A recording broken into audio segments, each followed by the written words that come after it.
It's the final day of the LEC 2023 winter regular season, and we've got 5 more games coming in now. Before I begin with the stakes and the setups, I want to briefly explain how the groups will work if they were drawn right now.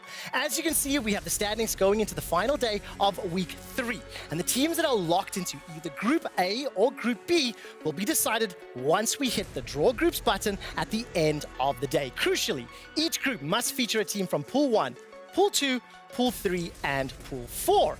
The Pool 1 teams will be able to select their opponents for the first round of the best of 3, and the Pool 2 teams will be able to play who's remaining. So in this example, Mad Lions can pick between Heretics and Koi. If they do so, it means SK will play Heretics. So that's a very brief outline for how the groups will work. We will be doing the group draw at the end of today's games. And I wanted to set things up by talking about who's going to be able to advance in those final spots for the group stage and who's going to be able to top the group. So we're going to say with every game counting, let's start off by taking a look at the easy to follow scenarios between Koi, Astralis, and Fnatic to who's going to get those final spots. It's simple.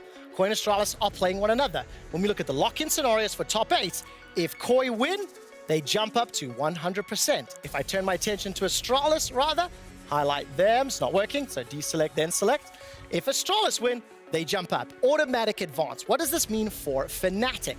Well, in the case for Fnatic versus SK, if they win the game, they will not automatically lock, but what they will do is guarantee a tiebreaker match against whoever loses between these two respective teams. That tiebreaker game will be played at the end of the day. Fnatic do control their own destiny, but they need to take down SK to advance. On the other side of the standings, there are 4 teams still fighting for a spot in the top 2, which would mean they can choose their first round opponent in the group stage. I want to start by changing this into lock-in for top 2. And in the Mad Lions versus G2 matchup, whoever wins, keep an eye on that. Mad Lions 100% top 2. If G2 win, 100% top 2. Simple.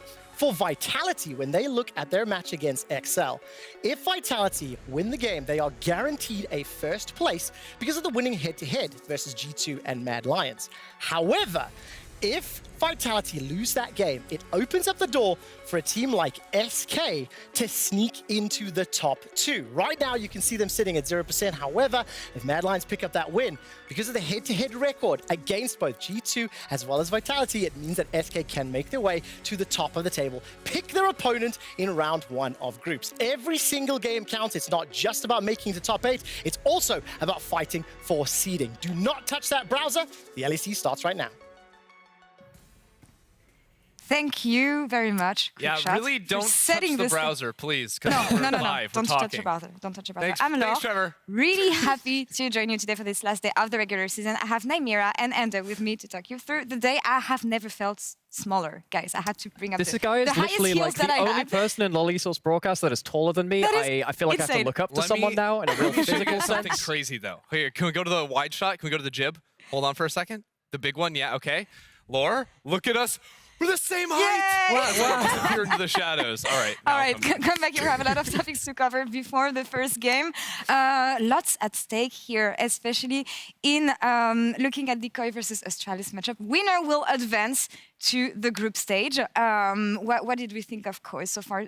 Struggling a bit? I think it's the first time in 3 years for the organization that they struggle so much in the regular season. They were used to performing in this stage. Yeah, I mean, and especially with just one roster change in the top side, seeing them sort of fall off at the start of this year is a big, big shocker. Coming off of that huge win, you can see Odo right there, no longer with the team. But even then, I think people's expectations for Koi were not low, right? Shigendo was a hyped up player coming out of the ERLs. He was supposed to reinvent the top side, play a lot of these carries, maybe not as flexible like a guy like Odoamne is, but he had the talent to show up, and I don't think he's necessarily underperformed, but I think with all the great top lane talent that's come in, it's hard for him to step out across the bunch. Because for me, in terms of those expectations which were set, yeah, there's the stuff about the regular season. There's also about individual points of strength. They haven't had that consistency from mid lane or bot lane this split. They've had to refine that form through this very short period of time, just those 3 weeks of regular season play. Yeah, I think it's interesting because talking to Kaiser yesterday, he was part of Mad Lions when they were to the big year of winning back-to-back spring and summer, and the year after that, we know how it went for them. And Kaiser was telling me that it reminds them of the Mad Lions situation, actually, seeing Koi like this. So obviously, they can turn it around today, but focusing on the second team we have is Astralis. And it's a different story here. 3 game win streak. They have the momentum right now and rising from the dead, basically. Yeah, and last year, this time last year, it was Koi, then Rogue, 9-0 versus 0-9 Astralis, and that was where they picked up the momentum. Ill omen for the game that they played today, because Astralis already have that momentum. They have those wins back-to-back, and this game is not a done deal. No, it's not at all. I mean, Astralis had some really devastating losses early on in the split. I think they've bounced back tremendously, talking to Kabe yesterday in the post-match, saying that the team has sort of rallied around one another. Finn's calls in the team fights have looked fantastic for them. His performance on the top side of the map alone in the team fights as well has been such a breath of fresh air for this org that now has such a fantastic shot of making it to the next stage. And it will be the first time in the history of Astralis that they make it to the new stage, maybe silencing the haters once and for all. But moving into the last team we have here, a bad story, I want to say. Fnatic still struggling.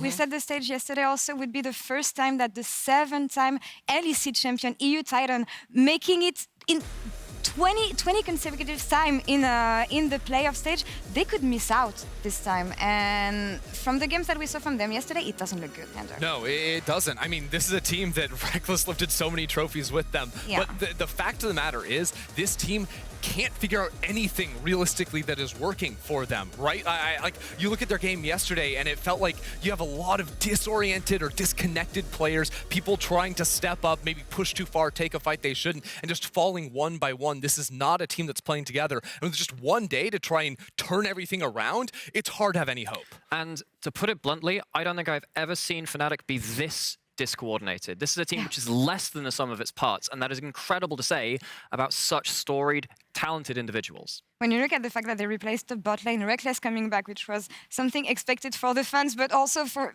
fans of League in general, it hasn't paid out as well as we thought it would.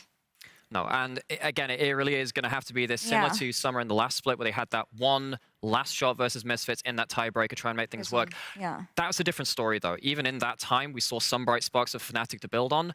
They are working with embers here, not a fire. It's a team that we've been used to seeing thriving under pressure. This is do or die for them today, but we'll see that later today, because in our opening game of the day, we will see Adam and Team BDS face off against Ebby and Team Heretics in an epic top lane clash. Our very own Nymera took us onto the journey through Ebby's history in the LGL. Let's take a look. For a man whose name literally means shrimp, Ebby is a leviathan of Japanese esports. To put things into perspective, Ebby began playing professional League of Legends in 2014 in Japan. Moving between various rosters initially, he eventually won his first split in 2017 with Rampage, a team built to finally dethrone DFM. And since then, he's finished no lower than second place, with no lower than an 80% regular season win rate outside of one split. This totaled up to an absurd 6 continuous years of regional finals appearances, taking 10 titles out of 12 possible. Basically put, if you didn't have Ebby, you didn't win the LGL. Minor region aside, these accolades alone put Ebby into heights rarely seen in global esports. But the waves Ebby has made don't stop at the boundaries of his region. Ebby has represented the LGL for 6 years internationally, and during that time, he's been on rosters which have achieved the unthinkable. A World's Group Stage appearance earned after 8 years of waiting, a first victory against a major region, and a first game win for Japan versus the Imperious LPL. These and more line the list of records to his name.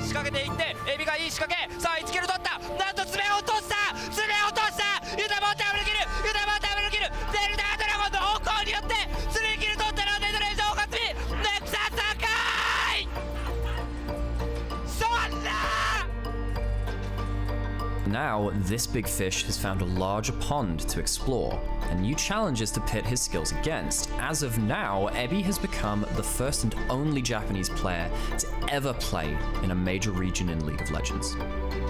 So, let's get into it. Let's set expectations for the LJL legend. If you're expecting a one-sentence summary of this guy, you won't find it here. It wouldn't be fair to pigeonhole Ebby into one singular playstyle, because in reality, he does it all. Lane bullies, expect solo kills. Teamfight impact, he is up there with the best of them. Pocket picks, make that a suitcase full of them. Ebby is one of the most tenured, versatile players in his role worldwide. However, Ebby is not a player without flaws, particularly when he falls behind. Sometimes he has a tendency to dig the hole a little deeper by trying to play his way out of it, instead making things worse. And that's besides the question of whether he can replicate everything he's shown, both in Japan and then internationally, against a stiffer pool of regional talent in the LEC.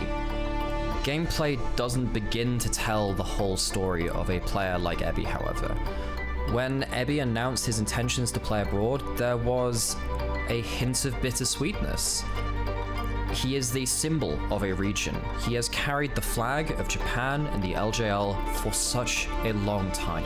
And yet the outpouring and love and support from the Japanese community was overwhelming.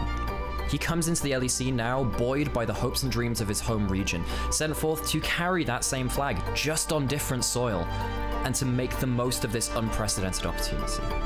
So beware, LEC, pay respects to this wandering Ronin, lest that iconic thumbs up becomes a thumbs down of execution. LEC, are you not entertained? What an amazing story and a beautiful voice to talk us through it. Thank you, Naimira. And quite really good setting up the stage for the first game, because even though there's nothing at stake here, when you think of group stage, we have amazing players on each side of the rift. We absolutely do. And what are we looking forward to the most then when it comes to matchup? Yeah, the matchup? Yeah. Top lane. Easy, Top lane? easy. Top lane. Okay. So I want to know then, who's going to have the upper hand? French boy Adam or thumbs up Evie boy? French boy Adam. Ebby. Uh-oh. Ebby. You saw the video, right? I made that video. You saw it, right? Well, yeah, it seemed like a little... no, I mean, Adam is going to come in and crush this matchup, obviously.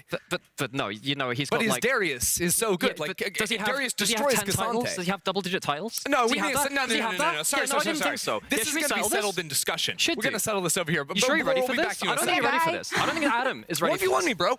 1v1 me. Well, you can't even get to the chairs. Do you think you can really 1v1 Yeah, those him? were moves, actually. Okay, Those well, let's were settle moves. this. Okay, all right. So I'm going to pick K'Sante because you're not Right. going to ban that and you're not going to beat it. I mean, yeah, I'll just pick Darius. There's no way they're banning get on, K'Sante. get They on. want the K'Sante. Fight Get me. us into game. Here we go. Okay, I hope you don't have shellfish allergies because this shrimp has hands. Watch the See? screen, dude. You know the distance between Berlin and Tokyo? 5,000 miles. You're going to walk that distance getting back to lane after being solo killed like this. You see that? Yeah, well, you know what? Yeah? Adam drove 40 minutes to the studio that's today, one. and he's ready. Okay, you got the first one. I have a second life, though. So how's your French guy doing? He's did fine. He win? Look, when Okay, he let's go joined again. the LEC the first time, it was a little bit rough, but he always outscales. That's what this year is all about, dude. He's absolutely owning. Now he's got this. He's got this. Sit down preview of today. No. Best of 3. One more, okay? All right, let's go. You're on. Yeah, See? let's do it.